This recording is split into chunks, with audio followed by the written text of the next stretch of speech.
Hello students, आज हम पढ़ेंगे मैथ्स की एक्सरसाइज 5.2 क्लास 11th की एक्सरसाइज 5.2 पढ़ेंगे। हमारे साथ बने रहना अच्छे से समझने के लिए। हम आपको सारे कंसेप्ट क्लियर करेंगे और बहुत अच्छी तरह समझ में आएगा, तो लास्ट तक टिके रहना। तो एक्सरसाइज 5.2 में हमें 3 टॉपिक मेन पढ़ने हैं। तो 3 टॉपिक मेन में सबसे पहला टॉपिक जो है हमारा वो मॉड्यूलस का है। मॉड्यूलस तो मॉड्यूलस में हमें देखना है भाई, हमने z पढ़ा था अब तक। तो z के आगे दो डंडे भाई लग गए ना कहीं भी, तो बस वो सिर्फ और सिर्फ प्लस की वैल्यू देगा, माइनस की वैल्यू वो नहीं देगा। इसके अंदर अगर तुम -2 लिख कर और 2 डंडे लगा दोगे तो ये प्लस का 2 बाहर दे देगा, माइनस को खा जाएगा भाई, माइनस को खा जाएगा। रूट को लिखती है, इसको सिर्फ माइनस ही खाता है ये, और कुछ नहीं खाता।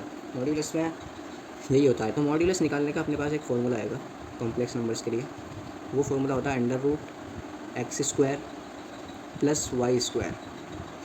हमने इसकी 5.1 में एक फॉर्म पढ़ी थी कॉम्प्लेक्स नंबर्स लिखने की, a + ib, और इसको हम x + iy भी कह सकते हैं। तो इसमें जो x और y जो है वो ये वाला x और y है। अगर हमें कोई कह दे 2 + i3, तो इसमें x² की जगह 2 और y² की जगह 3 रख देंगे हम। √2 का स्क्वायर 4 + 3 का स्क्वायर 9, तो ये √13 इसकी वैल्यू आ जाएगी। भाई वैल्यू कुछ भी आ सकती है, कोई ज़रूरी नहीं है। हम एक्सरसाइज के क्वेश्चंस करेंगे वैसे तो, और कुछ भी वैल्यू आ सकती है, कोई ज़रूरी तो है नहीं कि भाई सिंपल ही आएगी या बहुत हार्ड ही आएगी, है ना। मॉड्यूलस में तो कुछ ज़्यादा था नहीं। अब हम आ जाते हैं आर्ग्यूमेंट पे। भाई आर्ग्यूमेंट में तो बहुत कुछ आएगा। अपना जो सेकेंड टॉपिक है वो आर्ग्यूमेंट है। आर्ग्यूमेंट क्या होता है? ये हमारा थीटा होता है। थीटा किस चीज़ का होता है? हम जो x और y की वैल्यू निकालेंगे ऊपर, तो हम ग्राफ पर रिप्रेजेंट करेंगे। मान लो मैंने x और y की वैल्यू क्या ली, 1 ली और -3 ले ली, ठीक है ना। तो ये कौन से क्वाड्रेंट में आया? x की वैल्यू प्लस की और y की वैल्यू माइनस की, तो ये यहाँ आया। अब जो आर्ग्यूमेंट हमारा होगा वो ये होगा, पूरा होगा भाई, ये डायरेक्टली समझा रहा हूँ मैं। और अगर हम दूसरे तरीके से देखें, इधर आ जाओ, x की वैल्यू -1 ले ली और इसकी रूट हमने 3 ले ली। रूट की वैल्यू लेंगे तो उसको रिप्रेजेंट करना थोड़ा मुश्किल हो जाएगा। मान लो ये यहाँ पर कहीं आ गई वैल्यू, यहाँ से हमने ग्राफ बना दिया इसका, और ये हमारी ये वाला जो होगा ना, ये हमारा थीटा होगा, आर्ग्यूमेंट होगा, ये हमारा आर्ग्यूमेंट होगा। हमें ये निकालना होता है। तो हमारा ये first quadrant, second quadrant, third quadrant और ये फोर्थ क्वाड्रेंट। ये तो हमें पता है, यहाँ पर दोनों वैल्यूज़ एक्स की और वाई की प्लस की रहती हैं। यहाँ पर एक्स की वैल्यू माइनस की होगी और वाई की प्लस की होगी। यहाँ पर दोनों ही माइनस की होंगी, और यहाँ पर x की वैल्यू होगी प्लस की और y की वैल्यू होगी माइनस की। अब अच्छा, इसमें सबसे इम्पोर्टेंट चीज़ जो हमें पढ़नी है वो मैं यहाँ साइड में बता रहा हूँ।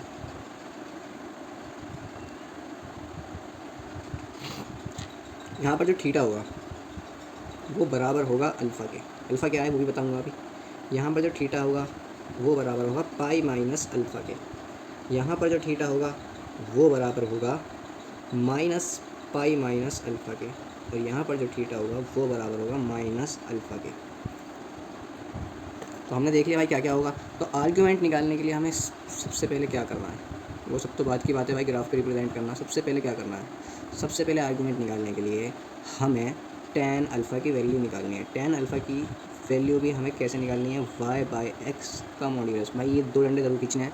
इसका मतलब यही है कि हमें ये माइनस की वैल्यू नहीं देगा। कोई भी वैल्यू इसके अंदर माइनस की डालोगे तो वो पॉजिटिव होकर बाहर निकलेगी भाई, वो माइनस को खा जाएगा। इसके एग्जाम्पल में तो मैं NCERT से ही लेकर दिखा देता हूँ। NCERT का फर्स्ट क्वेश्चन जो है वही करते हैं। तो फर्स्ट क्वेश्चन में हमें दे रखा है z = -1 - i/√3। तो इसमें रखते हैं भाई tan अल्फ़ा = y की वैल्यू क्या होगी भाई, यहाँ पर y की वैल्यू -√3 हो गई, -√3 लिख देंगे, और x की वैल्यू -1 हो गई, इसको बंद कर देंगे। तो tan अल्फ़ा की वैल्यू अपने पास क्या आ जाएगी, √3 आ जाएगी। tan √3 की वैल्यू कब देता है, tan 60 पढ़ता है। 10th क्लास तक हमने 60 पढ़ा था, लेकिन क्योंकि 11th में आ गए हैं तो हम tan 60 की वैल्यू रखेंगे π/3। ये रेडियन में होता है भाई, इसको 60 डिग्री पे लिख के दे देता हूँ, याद कर लेना। tan अल्फ़ा की वैल्यू √3 आ गई। अब यहाँ पर अपने पास दोनों ही वैल्यू नेगेटिव थी। मैंने क्या बताया था, दोनों ही वैल्यू नेगेटिव। दोनों ही वैल्यू नेगेटिव थर्ड क्वाड्रेंट में होती हैं। थर्ड क्वाड्रेंट में होती है दोनों वैल्यू नेगेटिव। तो थर्ड क्वाड्रेंट में होती है तो थीटा की वैल्यू अपने पास क्या होगी, -π - थीटा। तो theta equals to minus pi minus theta, ठीक है ना, पाई माइनस अल्फ़ा है, सॉरी पाई माइनस थीटा लिख देता हूँ, पाई माइनस अल्फ़ा है। अल्फ़ा की वैल्यू अपने पास क्या आई थी, पाई बाय 3 आई थी, यहाँ पर रखी -2 पाई बाय 3, अपना आंसर आ गया।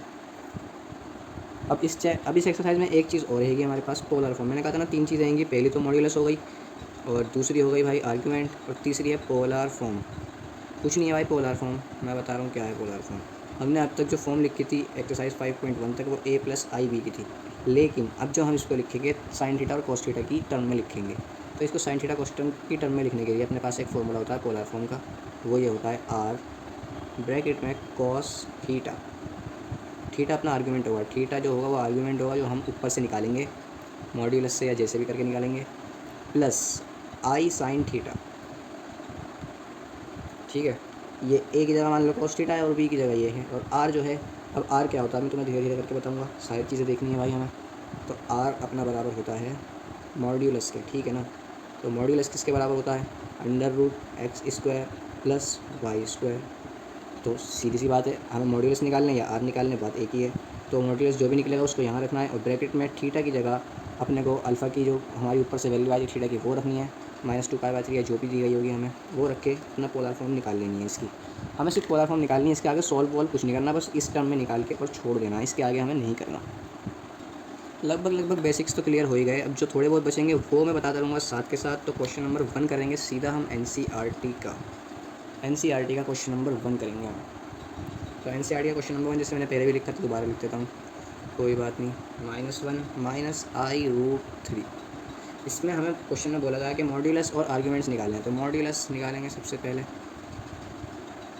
मॉड्यूलस क्या होता है, z के इधर इधर 2 डंडे, ये बराबर होता है √x² प्लस y² के। तो सबसे पहले इसमें x की वैल्यू निकालेंगे, x की वैल्यू -1 है, y की वैल्यू -√3 होगी भाई, प्लस माइनस जो भी है ना, ये √3 के साथ कांस्टेंट टर्म के साथ ले लेंगे, इसको i के साथ नहीं छोड़ेंगे। तो y की वैल्यू -√3 आ गई। तो इसका मॉड्यूलस निकाल लेते हैं। मॉड्यूलस ये बराबर होगा √x² प्लस y²।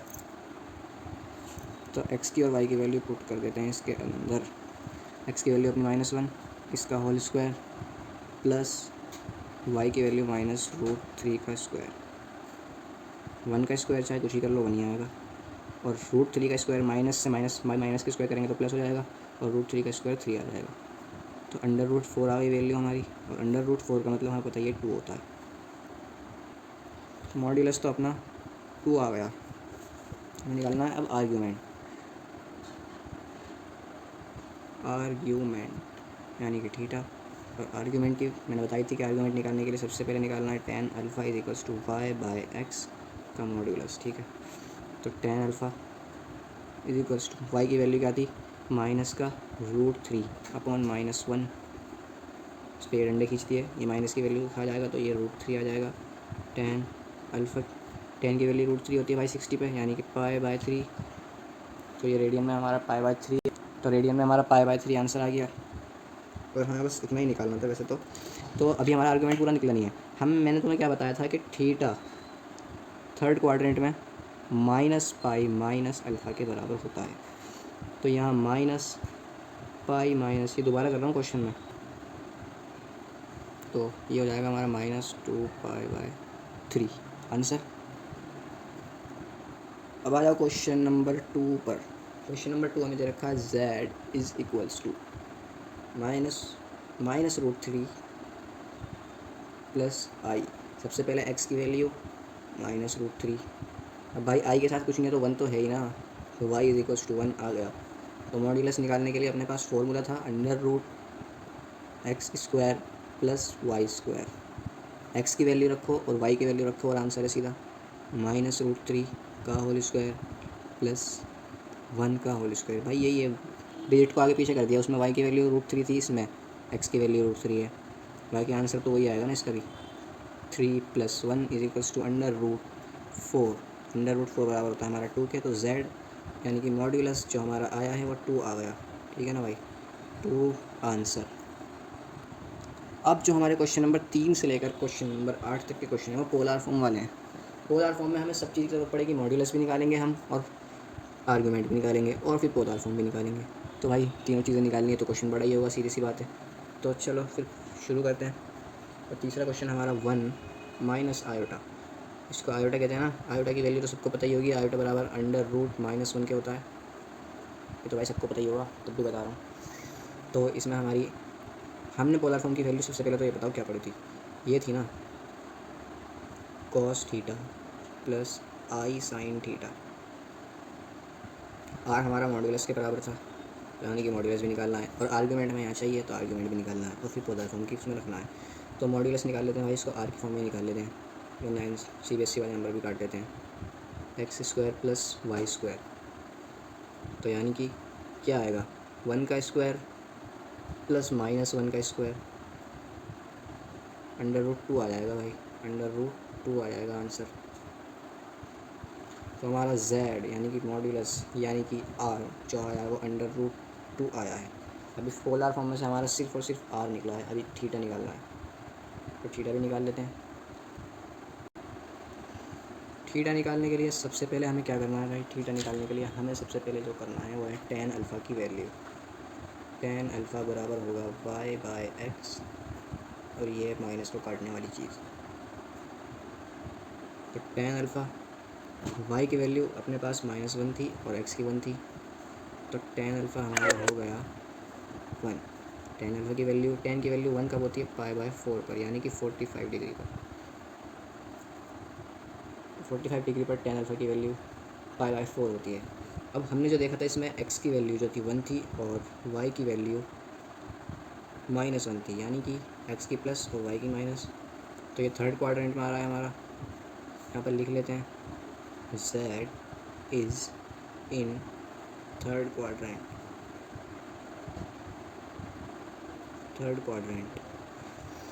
तो z अगर थर्ड क्वाड्रेंट में है तो x की वैल्यू प्लस है और y की वैल्यू माइनस है। तो थर्ड क्वाड्रेंट में थीटा की जो वैल्यू होती है वो माइनस अल्फ़ा के बराबर होती है। तो अपना अल्फ़ा क्या आया था, π/4 आया था, तो थीटा बराबर हो जाएगा -π/4। थीटा बराबर -π/4, ये आ गया। अब इसको पोलर फॉर्म में निकला भाई, polar form r cos theta plus आई साइन थीटा। r की वैल्यू √2 आई थी, cos की जगह cos, थीटा की जगह -π/4 प्लस आयोटा की जगह आयोटा और साइन -π/4 ब्रैकेट ऑफ। ये इसका आंसर हो गया। ये हमारा क्वेश्चन नंबर 3 का आंसर था भाई। क्वेश्चन नंबर 3 का आंसर ये है, इस पर बक्सा बना रहा बढ़िया करके। अब आ जाओ क्वेश्चन नंबर 4। क्वेश्चन नंबर 4 है हमारे पास -1 प्लस आयोटा। तो इसमें सबसे पहले हम r की वैल्यू निकालेंगे। r की वैल्यू मैंने बताई थी अंडर रूट x² + y² होती है, ये बराबर हो जाएगा अंडर रूट, x की वैल्यू -1 है, -1 का होल स्क्वायर प्लस y की वैल्यू 1 है, इसका होल स्क्वायर, ये बराबर हो जाएगा अंडर रूट 1 + 1 बराबर अंडर रूट 2। ठीक है ना, पिछली बार भी अंडर रूट 2 आई थी वैल्यू। थोड़ा जोर से बोले। अब इसका आर्ग्यूमेंट निकालेंगे। आर्ग्यूमेंट निकालने के लिए हम सबसे पहले tan अल्फ़ा निकालना है। tan अल्फ़ा बराबर होगा y/x के, और ये इसका मॉड्यूलस। तो tan अल्फ़ा y की वैल्यू अपने पास 1 थी और x की -1, तो tan अल्फ़ा हमारा 1 आ गया, और 1 की वैल्यू यानी कि π/4 पर 1 होती है tan अल्फ़ा की वैल्यू। तो ये तो हमारा tan अल्फ़ा आ गया, अल्फ़ा की वैल्यू आ गई अभी हमारे पास। तो अभी हमें थीटा निकालना है। अब x की वैल्यू हमारे पास -1 थी ना, और y की वैल्यू +1 थी, तो यानी कि x की वैल्यू माइनस और y की वैल्यू प्लस। तो ये कौन से क्वाड्रेंट में, ये हमारे सेकंड क्वाड्रेंट में। कौन से में, सेकंड में, सेकंड क्वाड्रेंट में। सेकंड क्वाड्रेंट में थीटा बराबर होता है पाई माइनस अल्फ़ा के। तो निकाल लेते हैं। तो पाई माइनस अल्फ़ा है हमारा π/4, ये हो गया हमारा 4π माइनस पाई, मैं डायरेक्ट कर रहा हूँ, तो ये 3π/4, ये हमारा आर्ग्यूमेंट निकल गया। अभी तो हमें पोलर फॉर्म निकालनी है। पोलर फॉर्म के लिए जो फॉर्मूला होता है हमारे पास, पोलर फॉर्म होता है r, पोलर फॉर्म का फॉर्मूला होता है हमारे पास r ब्रैकेट में cos theta plus iota sine theta. तो आर की वैल्यू हमने निकाली थी √2 आई थी, क्या आई थी भाई, √2 आई थी। और कॉस और थीटा की वैल्यू अपने पास 3π/4 आई थी, प्लस आयोटा साइन थीटा की वैल्यू आई थी 3π/4। बस इतना ही करना था। अब आ जाते हैं क्वेश्चन नंबर 5 पे। क्वेश्चन नंबर 5 जो हमारा, इसका तो तीसरा पार्ट है, ये भी भाई सेम ही है, 1 1 वैल्यू है इसमें भी। माइनस से तो क्या घबराना जब हम इसमें मॉड्यूलस घुसेड़ देंगे तो। अब है हमारा क्वेश्चन नंबर 5, -1 माइनस आयोटा। इसमें भी 1 1 वैल्यू है, एक्स की और वाई की हमें दिख रही है साफ साफ। लिख दो भाई, एक्स की वैल्यू -1 और वाई की वैल्यू भी -1 दिख रही है। तो यहाँ पर हम इसका सबसे पहले आर निकालेंगे। पोलर फॉर्म में हमें आर की ज़रूरत पड़ती है, जो होता है x² + y² अंडर रूट में। तो अंडर रूट -1 का होल स्क्वायर प्लस -1 का होल स्क्वायर क्या आ जाएगा, ये भी √2 आ जाएगा। पिछली बार भी √2 आया था, उससे पिछली बार भी √2 आया था। अब इसका निकालेंगे आर्ग्यूमेंट। आर्ग्यूमेंट यानी कि बहस नहीं होता भाई, आर्ग्यूमेंट का मतलब हर जगह आर्ग्यूमेंट का मतलब थीटा भी होता है ना। आर्ग्यूमेंट यानी कि थीटा। तो इसकी वैल्यू भी हमें पता है भाई, इसके लिए फॉर्मूला tan अल्फ़ा = y/x का मॉड्यूलस। तो ये हो जाएगा भाई tan अल्फ़ा, y की वैल्यू -1 थी और x की भी -1 थी। तो ये tan अल्फ़ा जो हमें वैल्यू देगा 1 देगा, और 1 जो होती है वो π/4 की वैल्यू होती है, यानी कि 45 डिग्री पर जो tan की वैल्यू होती है वो भाई 45 डिग्री भी बार बार लिख रहा हूँ मैं। ट्रिग्नोमेट्री में वैसे आपने पढ़ाई होगा, नहीं पढ़ा तो इसलिए लिख दे रहा हूँ मैं बार बार। अल्फ़ा की वैल्यू निकालने के बाद हमने देखा था एक्स की भी वैल्यू माइनस की थी और वाई की भी वैल्यू माइनस की थी, दोनों माइनस की, यानी कि थर्ड क्वाड्रेंट में आएंगी। थर्ड क्वाड्रेंट में, अब थर्ड क्वाड्रेंट में जो थर्ड क्वाड्रेंट में जो थीटा की वैल्यू होती है, थीटा की वैल्यू माइनस अल्फ़ा के बराबर होती है। अल्फ़ा की वैल्यू हमारी π/4 आई थी, तो यानी कि थीटा हमारा -π/4 आ जाएगा। अब आ जाओ पोलर फॉर्म पे। पोलर फॉर्म निकाल लेते हैं अब इसके जल्दी जल्दी से भाई। पोलर फॉर्म का फॉर्मूला होता है आर ब्रैकेट में cos theta plus iota sine theta. तो आर की वैल्यू इसमें भी √2 ही आई थी, हमने निकाली थी। और cos थीटा की जगह हमारा -π/4 जो आया था वो लिखना है, और प्लस आयोटा और ये साइन -π/4। ये हमारा आंसर आ गया। पोलर फॉर्म ही तो निकालनी थी, इससे ज़्यादा थोड़ी ना निकालना है। मैंने कहा था इससे ज़्यादा सॉल्व नहीं करना है हमें इसमें। अब आ जाते हैं क्वेश्चन नंबर 6 पे। क्वेश्चन नंबर 6 जो है वो थोड़ा सा डिफरेंट है, डरने वाली कोई बात नहीं है, हम हैं आपके साथ भाई, हम सिखाएंगे कैसे करते हैं। क्वेश्चन नंबर 6 है -3 है बस। मैंने तुम्हें बताई थी जनरल फॉर्म जो z की होती है भाई, z की जो जनरल फॉर्म होती है वो a + i भी होती है, यानी कि आयोटा के साथ कोई भी नंबर। अब हमारे पास आयोटा वाला नंबर तो दे ही नहीं रखा, तो y की वैल्यू हमारे पास कहाँ से आएगी, यानी कि ये x और y भी तो होता है ना, ये भी तो बताया था मैंने। तो अब जब हमारे पास आयोटा वाली वैल्यू नहीं है तो हम यहाँ पर -3 + i 0 ले लेंगे भाई, ठीक है ना। इसको थोड़ा सा tan ना लगे इसको, इसलिए -3 + 0i लिख लो, एक ही बात है ना। -3 + 0i। अब हमारे पास y की वैल्यू 0 हो गई और x की वैल्यू -3 हो गई। अब हम यहाँ से इसका मॉड्यूलस यानी कि r जो कि हमें पोलर फॉर्म में चाहिए वो हम निकाल सकते हैं आसानी से। हो गई ना भाई आसान। √x² + y² इसकी जनरल फॉर्म या इसका फॉर्मूला भाई। तो x की वैल्यू -3 थी, -3 का स्क्वायर प्लस 0 का स्क्वायर तो कुछ होता ही नहीं है, 0 का तो स्क्वायर कर लो, कुछ ही कर लो, कुछ नहीं होता। तो -3 का स्क्वायर 9 आ जाएगा। तो √9 किसकी वैल्यू होती है, 3 की। अब की बार जो हमारा मॉड्यूलस आया है या r आया है वो 3 आया है ना, 3 आया है 3। अब हम इसका आर्ग्यूमेंट निकालेंगे, यानी कि थीटा निकालेंगे, या आर्ग्यूमेंट लिख लो इसको। तो आर्ग्यूमेंट क्या होता है, tan अल्फ़ा बराबर y/x के। तो tan अल्फ़ा बराबर हो गया हमारा, y की वैल्यू हमारे पास 0 ही थी और x की वैल्यू हमारे पास 3 आई थी, 3 आई थी ना भाई। तो tan अल्फ़ा की वैल्यू हमारे पास क्या आ गई भाई, क्या आ गई, ज़रा ध्यान से देखो क्या आई है, 0 आई है ना। 3 से कुछ भी, वो 0 को किसी से भी डिवाइड कर लो 0 ही आएगा, कुछ नहीं आएगा, 0 आएगा। tan 0 की वैल्यू 0 पे ही 0 होती है। इसको रेडियन में भी 0 ही लिखेंगे और किसी भी फॉर्म में भाई 0 ही लिखेंगे। तो इसका 0 ही आया है, अल्फ़ा तो हमारा 0 ही आया है। लेकिन हमारे पास x की वैल्यू तो -3 थी और y की वैल्यू 0 थी। अब ये कौन से क्वाड्रेंट में आएगा, इसकी बड़ी दिक्कत है भाई, है ना। यहाँ क्वाड्रेंट बनाकर देखते हैं। ये बन गया हमारा क्वाड्रेंट, x की वैल्यू -3 यहाँ कहीं होगी और यहाँ पर ज़ीरो ज़ीरो तो भाई एक्स एक्सिस पे ही आएगा, तो ज़ीरो एक्स एक्सिस पे ही आएगा, यहीं पर कहीं आएगा। तो यानी कि भाई इसको हम थर्ड को सॉरी सेकंड क्वाड्रेंट पे लेंगे, है ना, ये हमारा सेकंड क्वाड्रेंट है ना, थर्ड में नहीं लेंगे, क्योंकि थर्ड में दोनों वैल्यूज़ नेगेटिव होती है ना, हमारे पास नेगेटिव वैल्यू कहाँ है, जीरो को पॉजिटिव भी मान लो तो ज़्यादा बेहतर है, खामखी में नेगेटिव वैल्यू निकालने का भी तो कोई फ़ायदा नहीं है। अगर इसमें हम अब -3 थी हमारे पास एक्स की वैल्यू और वाई की वैल्यू ज़ीरो थी, तो ये हमारे पास जो माइनस एक्स की थी और वाई की ज़ीरो थी, तो ये कौन से क्वाड्रेंट में आएगा, ये क्वाड्रेंट से ही समझते हैं भाई हम। जैसे कि आप तो देख सकते हो क्वाड्रेंट में, यहाँ पर कहीं हमने देख लिया भाई क्वाड्रेंट बना करके, यहाँ कहीं हमारी -3 की वैल्यू मान लो यहाँ आ गई, जीरो की वैल्यू तो भाई एक्स की ज़ीरो की वैल्यू तो एक्स एक्सिस पे ही रहेगी, वाई की वैल्यू तो इसको या तो हम इस क्वाड्रेंट में लेंगे, है ना, या इस क्वाड्रेंट में, दोनों दिमाग चल रहे होंगे ना तुम्हारे, तो दोनों दिमाग को हटा दो, सिर्फ एक ही दिमाग चलाओ कि हम इसको सिर्फ सेकंड क्वाड्रेंट में लेंगे। इसकी वजह ये है कि थर्ड क्वाड्रेंट में दोनों वैल्यूज़ नेगेटिव होती हैं और ज़ीरो कभी भी नेगेटिव नहीं होता, तो इसलिए इसको सेकंड क्वाड्रेंट में लेंगे हम।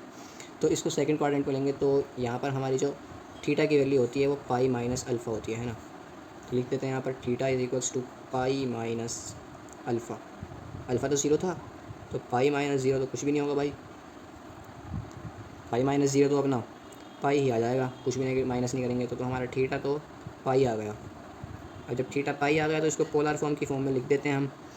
तो पोलर फॉर्म लिखने का हमारे पास जो स्टैंडर्ड तरीका है, जनरल फॉर्म है, वो है r cos theta plus iota sine theta, iota sine theta, r हमारा 3 आया था और कॉस की जगह कॉस थीटा की जगह pi plus iota sine pi, ये हो गया हमारा आंसर। अब आ जाओ क्वेश्चन नंबर 7 पर। क्वेश्चन नंबर 7 है हमारा √3 प्लस आयोटा। तो यहाँ पर एक्स की वैल्यू भी है हमारे पास, वाई की वैल्यू भी है, ये थोड़ा सा हार्ड नहीं हुआ, लेकिन नेक्स्ट क्वेश्चन थोड़ा सा हार्ड पड़ने वाला, तो भाई देख कर जाना उसको तो ज़रूर। तो वाई की वैल्यू हमारी 1 आ गई, यहाँ पर आर निकाल लेते हैं, √x² प्लस y² करके, ये रूट बड़ा कर लो, ठीक है ना। तो √3 का स्क्वायर प्लस 1 का स्क्वायर, 1 का स्क्वायर तो 1 ही रहेगा, यहाँ पर लिख लेते हैं √3 का स्क्वायर 3 प्लस 1 का स्क्वायर 1, ये √4 हो गया और यहाँ वैल्यू आ गई हमारी 2। इसमें अच्छा जब हम पोलर फॉर्म निकालेंगे तो एक चीज़ और है, वो भी देखना है, बाद में ही देखेंगे ना उसको, तो अभी तो क्या ही देखेंगे उसको। अब आ जाते हैं आर्ग्यूमेंट पे। आर्ग्यूमेंट निकालने का फिर वही बात है, बार बार दोहरा रहा हूँ, लेकिन बार बार लिखना भी ज़रूरी है, हर क्वेश्चन में लिखने की आदत डालोगे तो जब ही तुम CBSE के एग्ज़ाम्स में लिख कर आओगे, एग्ज़ाम्स में लिखने की भी आदत तुम्हें जल्दी जल्दी जब पड़ेगी। तो आर्ग्यूमेंट बराबर होता है tan alpha is equals to y/x, ये मॉड्यूलस आ गया, tan अल्फ़ा, y की वैल्यू अपने पास 1 थी और ये √3 थी, यहाँ पर तो माइनस की वैल्यू है ही नहीं तो क्या ही लिखेंगे, तो tan alpha is equals to 1/√3, 1/√3 कब होती है, इसको अगर डिग्री के हिसाब से देखोगे तो भाई 30 डिग्री पर होती है, और 30 डिग्री को पाई/6 लिखते हैं रेडियन में, पाई/6 ये आ गई वैल्यू। अब इसका थीटा निकालना है भाई, दोनों ही वैल्यूज़ पॉजिटिव हैं, तो यानी कि फर्स्ट क्वाड्रेंट में तो भाई थीटा बराबर अल्फ़ा की हो जाएगा, और अल्फ़ा हमारा पाई/6 आया है। अब आ जाओ पोलर फॉर्म पे। पोलर फॉर्म निकालने में थोड़ी सी गड़बड़ी होने वाली है, कोई बात नहीं, निकाल लेंगे, हम देखेंगे कौन सी गड़बड़ी होगी भाई। Cos theta is equals to cos theta plus iota sine theta, r की वैल्यू हमने निकाली थी 2 आई थी, कॉस की जगह कॉस, थीटा की जगह पाई/6 प्लस आयोटा साइन पाई/6। अच्छा अब ये मल्टीप्लाई में है ना, अगर तुम पहले से पढ़ गया तो अभी बता देता हूँ कि 2 से हम दोनों को काट सकते हैं एक साथ, तो ये 3 और 3 ले गया, रह गया, चाहे तो इसमें से पाई/6 कॉमन लेके जब काटोगे तो 3 आ जाएगा, फिर वापस से मल्टीप्लाई करनी पड़ेगी, तो ये वाला थोड़ा शॉर्टकट तरीका है, तो शॉर्टकट तरीके सीख लो तो ज़्यादा बेहतर है। तो यहाँ पर हमारा अब क्या बचा, 2 तो कट गया, कुछ भी नहीं बचा, कॉस पाई/3 बचा प्लस आयोटा साइन पाई/3 बचा, ठीक है ना भाई, साइन पाई/3 बचा, यही आंसर है हमारा, इसमें कोई ब्रैकेट नहीं है, यही आंसर है। अब आ जाओ लास्ट क्वेश्चन पे, ये थोड़ा डिफरेंट है, सभी क्वेश्चन से डिफरेंट है ये वाला क्वेश्चन, इसको देखते हैं भाई क्या कह रहा है ये क्वेश्चन। क्वेश्चन नंबर 8, सिर्फ हमें आयोटा दे रखा है भाई, सिर्फ आयोटा दे रखा है, अब इसका क्या करें, है ना भाई, मुसीबत आ गई ना, क्या करें इसका। पिछली बार हमने 0 लगा लिया था ना, तो चलो अब की बार भी इसको 0 लगा कर करके देखते हैं। यहाँ पर 0 प्लस आयोटा लिख लेते हैं ना, करके देखने वाली क्या बात है भाई, जब हम करेंगे तो हो ही जाएगा ना। x इज इक्वल्स टू 0 आ गया और y इज इक्वल्स टू 1 आ गया, जो हमें दे ही रखा है, यहाँ पर हम इसका आर निकाल लेंगे सबसे पहले, under root x square plus y square करके। तो ये हो जाएगा हमारा एक्स, तो 0 का स्क्वायर कुछ भी नहीं होगा, ये हो जाएगा 1, 1 का स्क्वायर भी कुछ नहीं होगा। अंडर रूट 1 का मतलब 1 ही होता है, तो 1 आ जाएगा। और 1 जब हम पोलर फॉर्म की जनरल फॉर्म में डालेंगे तो ये कुछ भी नहीं देगा भाई, ब्रैकेट भी हट जाएगा हमारा, है ना। तो कोई फ़ायदा नहीं है इसका। तो चलो आगे बढ़ते हैं आर्ग्यूमेंट की तरफ। अब आर्ग्यूमेंट निकाल लो इसका। आर्ग्यूमेंट निकालने का फिर वही फॉर्मूला बार बार लिख रहा हूँ, दोबारा लिख दो, लास्ट क्वेश्चन बचा है अब तो। वाई की वैल्यू में 1 दे रखी थी और ये थी 0। अच्छा, अब यहाँ पर एक चीज़ बहुत ध्यान देने की बात है, अब तक हमने 10 की ये वाली वैल्यू कभी इस्तेमाल नहीं करी। 1 के नीचे 0 आ गया। अच्छा, कभी रैशनल नंबर में हमने पढ़ा है कि पी बाई क्यू की फॉर्म में रैशनल नंबर लिखते हैं, है ना। लेकिन क्यू जो है वो 0 के बराबर नहीं होना चाहिए। क्यों नहीं होना चाहिए भाई? 0 के बराबर अगर क्यू हो जाता है ना तो भाई वैल्यू का बंदर बन जाता है। वैल्यू का बंदर बनने का मतलब है वैल्यू कुछ भी हो सकती है। मैं इसको सॉल्व करके अगर लिखना चाहूँ तो वैल्यू कुछ ही लिख सकता हूँ इसको काट के, तो इसकी वैल्यू नॉट डिफाइन है ना। मैं अलग लिखूँगा, तुम अलग लिखोगे वैल्यू। वो कैसे होता है भाई? मान लो ये डिवाइड कर लो 1 को 0 से, मैं इसको 0 2 से भी 1 लिख सकता हूँ। 0 2 से लिखूँगा तो 0 आएगा, 0 5 से लिखूँगा तब भी 0 आएगा, 0 8 से लिखूँगा तब भी 0 आएगा, 0 100 से भी लिखूँगा तब भी 0 आएगा। भाई कुछ ही लिख लो, यहाँ पर 0 ही आएगा। तो कुछ भी वैल्यू हो सकती है ना इसकी, यहाँ पर कुछ भी हो सकती है, तो इसलिए इसकी वैल्यू का बंदर बन जाता है। तो 10 की वैल्यू नॉट डिफाइन कब होती है? अच्छा, नॉट डिफाइन कब होती है? 90 पर होती है भाई। 10 90 नॉट डिफाइन होता है। और 90 को हम लिखते हैं पाई बाय 2। यहाँ लिख देता हूँ पाई बाय, यहाँ लिख दे रहा हूँ पाई बाय 2। तो ये हमारी अल्फ़ा की वैल्यू आ गई। अब थीटा निकालना है भाई, थीटा। अब इसमें भी देख लो भाई थीटा कैसे निकलेगा। हमने उसमें देखा था कि भाई जब 0 हमें कोई वैल्यू नहीं देगा तो 0 की वैल्यू हम प्लस में ही लेंगे। वाई की भी वैल्यू प्लस है तो 0 की भी वैल्यू भाई प्लस ही होगी, जाहिर सी बात है। एक्स भी प्लस वाई भी प्लस, तो फर्स्ट क्वाड्रेंट में आ गया। तो भाई यहाँ तो थीटा फर्स्ट क्वाड्रेंट में अल्फ़ा के बराबर होता है, तो अल्फ़ा हमारा पाई बाय 2 है, तो थीटा भी पाई बाय 2 ही हो गया। अब आ जाओ पोलर फॉर्म पे। पोलर फॉर्म इसमें हम निकालेंगे r cos theta plus iota sine theta. अच्छा, आर तो हमारा 1 आया था, 1 लिखने की भी कोई ज़रूरत नहीं है क्योंकि मल्टीप्लाई तो वही होता है। तो इसलिए कॉस थीटा की जगह पाई बाय 2 प्लस आयोटा की जगह आयोटा और साइन थीटा की जगह वापस से पाई बाय 2। आंसर आ गया। अच्छा, ये जो हमने लास्ट के 2 क्वेश्चंस करे हैं इसमें हमने ब्रैकेट नहीं लगाया, यहाँ पर कोई वैल्यू हमारी नहीं बची है ना। यहाँ पर कोई वैल्यू हमारी नहीं बची लास्ट के 2 क्वेश्चंस में। भाई इन क्वेश्चंस की अच्छी तरह प्रैक्टिस करना, तभी आएंगे, या वैसे नहीं आएंगे। और आगे हमारी वीडियोज़ के लिए भी हमारे चैनल को सब्सक्राइब करना, वीडियो अच्छी लगी तो लाइक करना। तब तक के लिए इजाज़त दीजिए, नेक्स्ट वीडियो में मिलेंगे आपसे।